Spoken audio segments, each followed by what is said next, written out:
என்னாகமம் 9ஆம் அதிகாரம். அவர்கள் எகிப்து தேசத்திலிருந்து புறப்பட்ட 2ஆம் வருஷம் 1ஆம் மாதத்தில் கர்த்தர் சீனாய் வனாந்தரத்தில் மோசேயை நோக்கி, குறித்த காலத்தில் இஸ்ரவேல் புத்திரர் பஸ்காவை ஆசரிக்க கடவர்கள். இந்த மாதம் 14ஆம் தேதி அந்தி நேரமான வேளையாகிய குறித்த காலத்தில் அதை ஆசரிக்க கடவீர்கள். அதற்குரிய எல்லா கட்டளையின் படியேயும் முறைமைகளின் படியேயும் அதை ஆசரிக்க கடவீர்கள் என்றார்.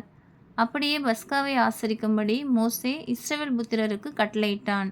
அதனால் 1ஆம் மாதம் 14ஆம் தேதி அந்தி நேரமான வேளையில் சீனாய் வனாந்தரத்தில் பஸ்காவை ஆசரித்தார்கள். கர்த்தர் மோசேக்கு கட்டளையிட்டபடியெல்லாம் இஸ்ரவேல் புத்திரர் செய்தார்கள். அந்நாளில் சிலர் மனித பிரேதத்தினால் தீட்டுப்பட்டபடியினால் பஸ்காவை ஆசரிக்க தகாதவர்களாயிருந்தார்கள். அவர்கள் அந்நாளிலே மோசேக்கும் ஆரோனுக்கும் முன்பாக வந்து, நாங்கள் மனித பிரேதத்தினால் தீட்டுப்பட்டவர்கள்.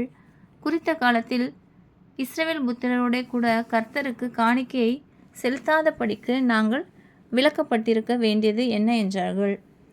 மோசே அவர்களை நோக்கி, பொறுங்கள், கர்த்தர் உங்களை குறித்து கட்டளையிடுவது என்ன என்று கேட்பேன் என்றான்.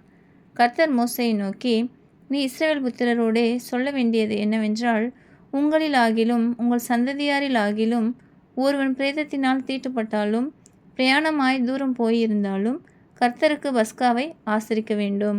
அவர்கள் அதை 2ஆம் மாதம் 14ஆம் தேதி அந்தி நேரமான வேளையில் ஆசரித்து அதை புளிப்பில்லாத அப்பங்களோடும் கசப்பான கீரைகளோடும் புசித்து விடியற்காலம் மட்டும் அதில் ஒன்றும் மீதியாக வைக்காமலும் அதில் ஒரு எலும்பையும் முறிக்காமலும் பஸ்காவினுடைய சகல முறைமைகளின்படியும் அதை ஆசரிக்க கடவர்கள்.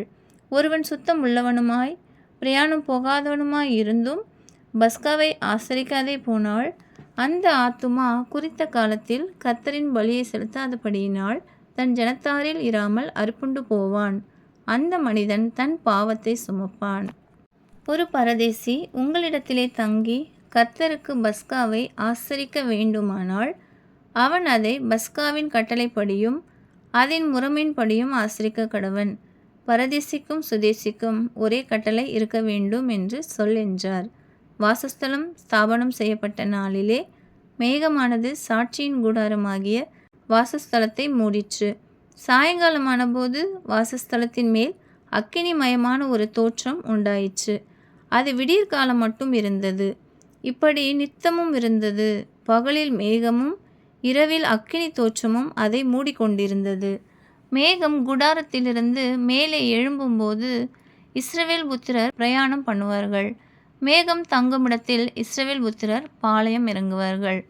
கர்த்தருடைய கட்டளையின்படியே இஸ்ரவேல் புத்திரர் பிரயாணப்படுவார்கள். கர்த்தருடைய கட்டளையின்படியே பாளையம் இறங்குவார்கள். மேகம் வாசஸ்தலத்தின் மேல் தங்கியிருக்கும் நாளெல்லாம் அவர்கள் பாளையத்தில் தங்கியிருப்பார்கள்.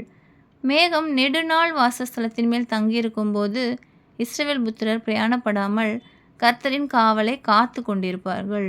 மேகம் சில நாள் மாத்திரம் வாசஸ்தலத்தின் மேல் தங்கியிருக்கும் போது கர்த்தருடைய கட்டளையின்படியே பாளையம் இறங்கியிருந்து கர்த்தருடைய கட்டளையின்படியே பிரயாணப்படுவார்கள். மேகம் சாயங்காலம் தொடங்கி விடியற்காலம் மட்டும் இருந்து விடியற்காலத்தில் உயர எழும்பும்போது உடனே பிரயாணப்படுவார்கள். பகலிலாகிலும் இரவிலாகிலும் மேகம் எழும்பும்போது பிரயாணப்படுவார்கள்.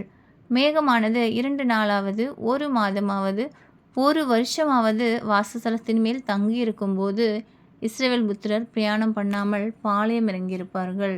அது உயர எழும்பும் போதோ பிரயாணப்படுவார்கள். கர்த்தருடைய கட்டளையின்படியே பாளையம் இறங்குவார்கள். கர்த்தருடைய கட்டளையின்படியே பிரயாணம் பண்ணுவார்கள். கர்த்தர் மோசேயை கொண்டு கட்டளையிடுகிறபடியே கர்த்தருடைய காவலை காத்து கொள்வார்கள். ஆமென்.